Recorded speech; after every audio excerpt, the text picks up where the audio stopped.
कभी पुत्र में, कभी प्रतिष्ठा में, कभी सत्ता में, लेकिन ये सब तमाम तरह की चीज अस्थाई नहीं है। मन प्राप्त करता है, कुछ दिन के बाद उससे विशेष स्थान की खोज करता है। नए वस्त्र पहन लेने के बावजूद भी अन्य वस्त्र को पहनने के लालसा जगती, इससे अच्छा तो वो है। अच्छे अच्छे गाड़ियों में घूमने वाले 2 दिन के बाद मन उब जाता है। सुंदर से सुंदर स्त्री मिल जाए, सुंदर से सुंदर पुरुष मिल जाए, इन तमाम चीजों को प्राप्त करने के बाद फिर मन ललाए क्यों रहता है? इस क्यों का प्रश्न है वह परमात्मा। इस मन को ज्यादा देर तक हम उलझा के नहीं रख सकते। किसी भी चीज तुरंत वहां से हटता है, कुछ और ही चाहता है। जो कुछ चाह रहा है यह मन, वही है परमात्मा।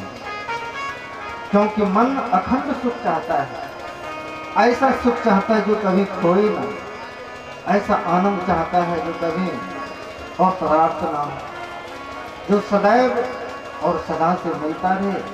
ऐसा सुख परमात्मा के अलावा कहीं भी नहीं है, किसी में नहीं है। इसलिए मन तो उसी को खोजता है, लेकिन हम इसको उलझा के रखते हैं तमाम दुनिया में। मन अच्छा खोजे, अच्छे से अच्छी कीमती चीज दे दीजिए, 2 दिन के बाद इसको व्यर्थ लगने लगता है। क्योंकि जो ये चाह रहा है वह हम इसको दे नहीं पाते। वही है परमात्मा, और उसी परमात्मा का गुणगान, उस परमात्मा के भक्तों का गुणगान जिसमें है, वह है भागवत महापुराण। भागवत, इसमें कितने शब्द हैं?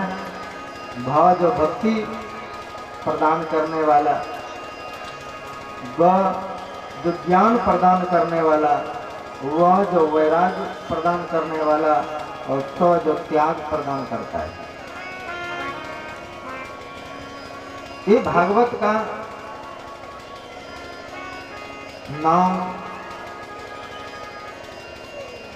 और अर्थ है भक्तानां चरितम यस्मिन्, जिसमें भक्तों का चरित्र 18,000 श्लोक वाला यह भागवत महापुराण, 4,32,000 अक्षर वाला यह भागवत महापुराण, जिसको सुनने से जीवन में भक्ति की धारा बहती है, जिसको श्रवण करने से जीवन में त्याग की भावना आती है, जिसको समझने के बाद, जिसको पीने के बाद रसायन का काम करता है, जो हमारे जीवन के दुख दर्द को दूर कर उस परमात्मा के प्रति प्रेम जगा देता है, जो दूर नहीं, जो हमारे हृदय में रहते हुए भी हम उनसे अनभिज्ञ हैं। परमात्मा को खोजना नहीं, क्योंकि वो खोया नहीं। जो खोया ही नहीं है उसको खोजने का हम प्रयत्न कैसे कर सकते हैं?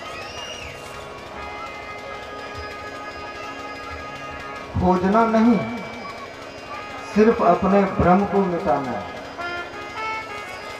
जैसे किसी व्यक्ति को दीक लग जाए, सूरज तो अपने दिशा पूर्व में ही उगता है, लेकिन जिसको दीक लगता है उसको अन्यत्र दिखाई देने लगता है, दिशा भ्रम हो जाता है। तो सूर्य अपना रास्ता नहीं बदलता है, हमारी नजरिया, हमारी बुद्धि का भ्रम पैदा कर देता है, सूरज कहीं और उगा हुआ है। हमारा जीवन जो भ्रम में पल रहा है, वह भ्रम दूर हो जाता है। हम किस भ्रम में हैं, कहाँ पर हैं, क्या करने के लिए हैं, हमको परमात्मा ने किस लिए भेजा संसार में, हमको क्यों यहाँ पर भेजा है, हमारा मिशन क्या है। विचार करके देखें जीवन भर आपने क्या किया है। मनुष्य के लिए 4 फल बताया गया, धर्म, अर्थ, काम और मोक्ष।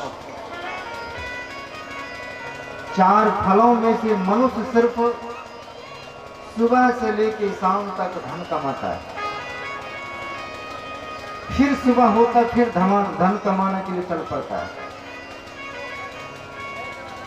दिन रात दिन भर थकते हैं धन कमाने में, रात भर आराम करते हैं।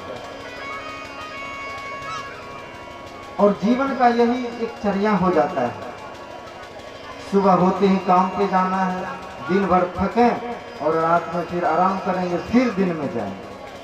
तो कमाना खाना, कमाना खाना, इसके अलावा कुछ भी नहीं।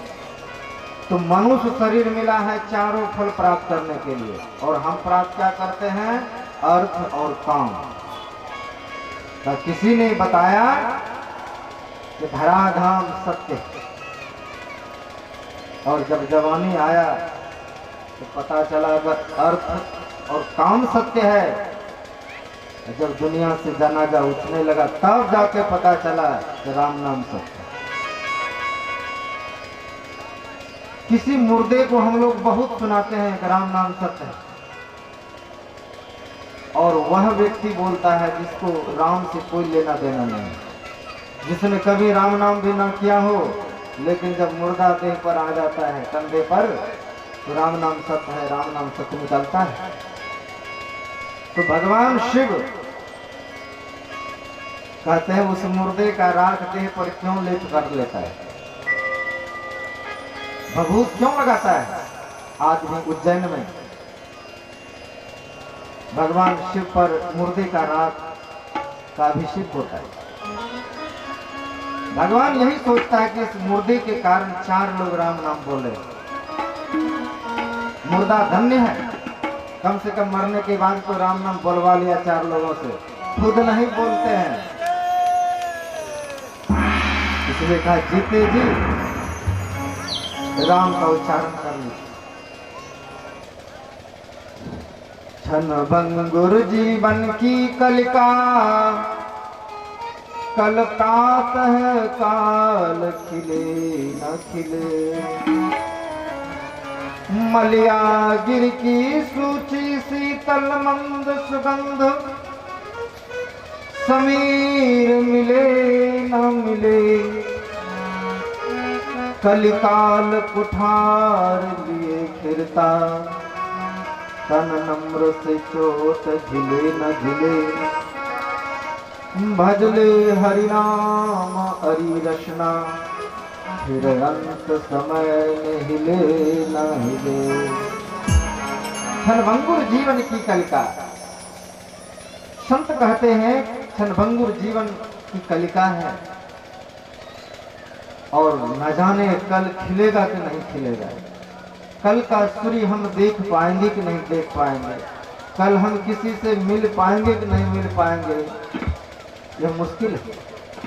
कल का सूर्य उदय कौन देखेगा, यह कहना मुश्किल है।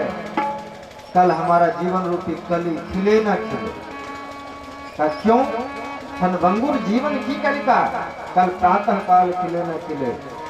मलिया गिर की सुबह सुबह देखते हैं बहुत लोग दौड़ने के लिए निकलते हैं। शहर में बड़े बड़े घर के लोग भ्रमण करने के लिए निकलते हैं, क्यों? कहते हैं मलय पर्वत से आने वाले सुगंधित रोगनाशक जो हवा है वह सुबह को चलती है। मलय पर्वत का भोर में इसलिए चलते हैं कि वह हवा लगे और हमारा जीवन निरोग हो। मलिया गिर की सूची शीतल मंद सुगंध, समीर मिले न मिले। क्या पता कल के हवा हम लगा न सके। का क्यों? का कलिकाल कुठार लिए फिरता। ये कलयुग जो है, काल जो है, ऐसे कुठार लेकर के फिरता है कि तन नम्र से चोट झिले न झिले। इतना मेरा कोमल मासूम काया है, कि उसका मुगदड़ लगते ही हम सहन नहीं कर पाए। इसलिए संत जन कहते हैं, हरिनाम जपो रि रसना, हे रसने, हे जिभ्या, परमात्मा का नाम ले लो कम से कम। क्योंकि अंत समय में हिले न हिले, अंत समय में ये नहीं हिलेगा। जी से लाख कोशिश करेंगे कि ये राम राम कह दे, नहीं करेगा, क्योंकि ये जड़ा हो जाती है, ये जड़ हो जाती है। अंत में जीवन में वैराग चाहिए तो किसी वृद्ध व्यक्ति को मरते हुए देखिए, किस कष्ट से, कितने तकलीफ से अपने शरीर को त्याग करते हैं, कितना भयंकर उसको पीड़ा होती है। कुछ पूछो तो जवाब नहीं देते, आंख फाड़ के उसको दिखाते हैं कि हमको पहचान नहीं पाते, कान में बोलते हैं सुन नहीं पाता, हाथ में हजारों की गड्डी को बता नहीं सकता कि क्या है, लेकिन अभी है, अभी पता है, अभी सब कुछ पता है। हम किसी के कदम चहलकदमी को सुन के बता सकते हैं कौन आ रहा है, किसी के गंध से बता सकते हैं कि फला व्यक्ति है। जो ज्यादा आपके प्रिय हो, उसके शरीर के गंध से आपको पता चल जाता है कि कौन आ रहा है। लेकिन तब जो है, ये आंख रहने पर भी इतने अंधे बन जाएंगे, किसी को पहचान नहीं पाएंगे। ये अंत समय सबको देखना चाहिए। भगवान बुद्ध अपने शिष्यों को शमशान घाट भेजते, दीक्षा से पहले भेजते थे, जाओ पहले वहां देखिए और क्या हो रहा है। अपने लोग किस तरह से अपनों का सिर फोड़ रहे हैं, अपने लोग किस तरह से अपनों को जलाते हैं, उस फूटते हुए सिर को देखना, उस पुत्र को देखना। सूरदास जी महाराज बहुत सुंदर बात कहते हैं, जिन पुत्रन को, जिस पुत्र को पाने के लिए देवी देव मनई हैं, देवी और देवता को मनाते फिरते थे, हे काली माँ एक पुत्र दे, हे दुर्गा माँ एक पुत्र दे दो। सूरदास जी महाराज कहते, तेहिले बांस दियो खोपड़ी में, शीश फाड़ दिख रही है। इतना ही नहीं, जीते जी जब पुत्र अपने माँ को, अपने पिता को डांटे, डांटने के बाद तो छोड़िए, मारे, तब क्या होगा, कितना तकलीफ, कितना हृदय में दुख होता है। लेकिन होगा, संसार में आए तो ये सब देखना पड़ेगा, ये सब सुनना पड़ेगा, ये सब आपके जीवन में बीतेगी। इसीलिए कहा, ज्ञान रूपी पुत्र को पैदा कीजिए, ऐसा ज्ञानवान पुत्र पैदा कीजिए, अपने हृदय में ऐसा पुत्र पैदा कीजिए जो ज्ञान स्वरूप हो, जो आपका अपना ज्ञान करावे कि मैं कौन हूं। अभी आपके पास जितने तरीका के ज्ञान है, वो सब दूसरे का उधार लिया हुआ ज्ञान है। तो उधार ज्ञान से उद्धार नहीं होगा। ये आंख देखती है कि ये चीज है, हम नहीं जान पाते, तो आंख का देखा हुआ ज्ञान जब तक आंख है तभी तक रहेगा, कान से सुना हुआ ज्ञान तब तक रहेगा जब तक कान सुनाई देता है। तो जीवन में इंद्रियों के द्वारा जितने भी तरीका के ज्ञान आप प्राप्त कर लें, अंत काल में ये साथ नहीं देता है। अंत काल में क्या होगा, ये ज्ञान आपको धोखा दे देगा। रामकृष्ण परमहंस जी महाराज कहते थे कि जैसे घर में कोई तोता पाले और बहुत प्रेम से उसको कहते हैं मिट्ठू राम राम बोल, तो वो भी राम राम बोलता है। इतना